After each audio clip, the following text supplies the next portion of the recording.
Justin, just give us the bare bones then of what we think Donald Trump is alleging against the Labour Party and Keir Starmer.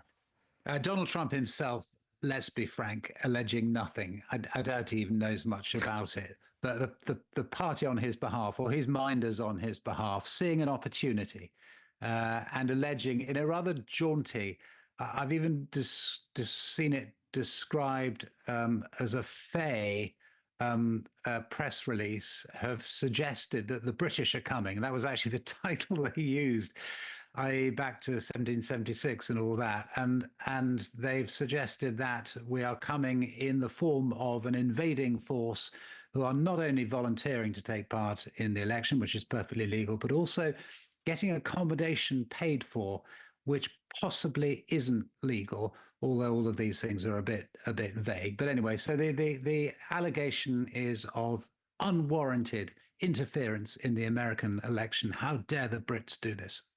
And Nick, this story broke as you were going on air with Newsnight last night. I mean, what did you make of it?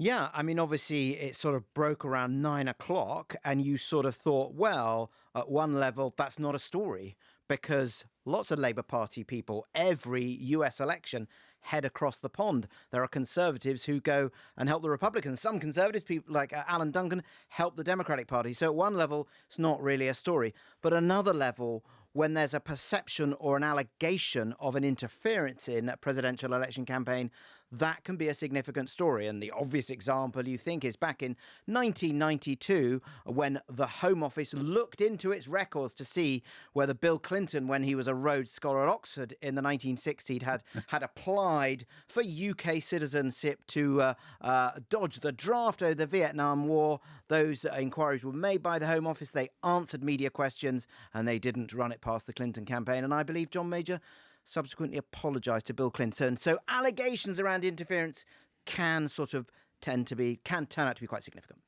Justin, my first thought was, oh, hang on.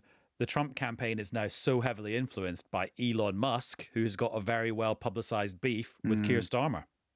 Yeah, I mean, there is a part of that, certainly. And Elon Musk has now got an additional complaint that a British think tank that has very distinct links to Labour is trying to do down Twitter, or X as he now styles it.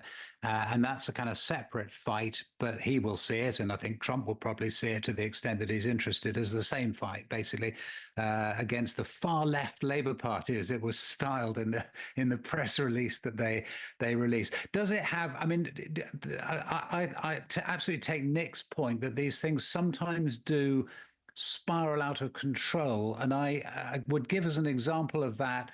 That's a good one from 1992. There's a more recent one from the time I was in the States. I don't know if you remember this, Nick, the 2004 ill-fated intervention of the Guardian newspaper in a place called Clark County in Ohio.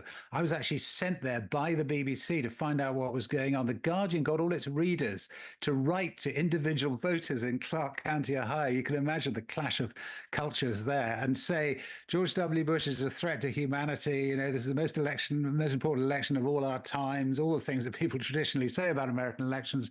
And left-wing people say about the Republicans. We've got to stop this happening, and you can write to individual Americans in this swing state, swing county, and persuade them not to. And I can't remember the exact figures, but Al Gore won it kind of just by like a few hundred in 2000. George W. Bush, after the letter-writing campaign of The Guardian, won it by thousands. So it doesn't work, and all of our interventions fall flat because there is this kind of basic American thing, this sort of don't tread on me thing, and they are a bit prickly about the Brits too when it comes to being told what to think. Let's hear from some of the players in this. This is Richard Grinnell, who is a big Trump ally, who was speaking to Victoria Derbyshire on Newsnight last night just as this story was breaking. So let's hear his claim. Can you tell me what evidence you have for, as you put it, a foreign government interfering in the US presidential election? Well, you're the journalist. You should be looking into the Labour Party. You should be looking at what the allegations are and not somehow blaming the Trump administration for being desperate. We don't want to have foreign interference. We don't want to have any foreign interference in our elections. we certainly don't want to do it in other countries' elections. And so I think this is a pretty open and shut case. Don't interfere in the American elections and you won't be sued. In today's spirit of cross-party working, will the Deputy Prime Minister join me in applauding the brave Labour staff members who've travelled across the Atlantic to campaign against Donald Trump? Mr. Speaker, I'm loving this loving. I don't often get it. But I say to the honourable gentleman is that people in their own time often go and campaign, and that's what we've seen. It happens in all political parties. People go and campaign and they do what they want to do in their own time with their own money. I suppose, though, Nick, there is a tiny wrinkle here, which is that this initially came to light in a big way because a Labour staffer had done a post on LinkedIn that made it seem almost like semi-official, which the party are now saying it isn't. And also that LinkedIn post has disappeared. Yeah, so it's Sophia Patel, who's the head of operations at the Labour Party, put out this LinkedIn post, as you say, which has since been deleted, talking about, I've nearly 100 Labour Party staff, current and former, going to the US in the next few weeks. Do you want to join in? And the problem with that is it potentially leaves you open, and this is what the Trump campaign have picked up on, that you are in some way centrally organising this. So there is what is known in the law a volunteers exemption, which is if you go there under your own steam, you pay for it yourself. Yes, you can be given accommodation that's not sort of fancy hotels, then that is absolutely fine.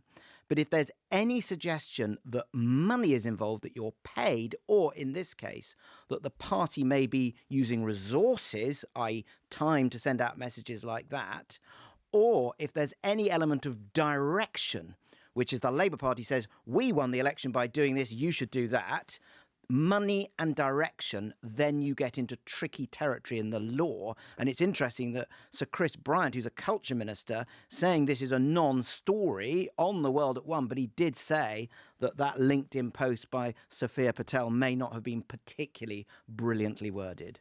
Newscast from the BBC.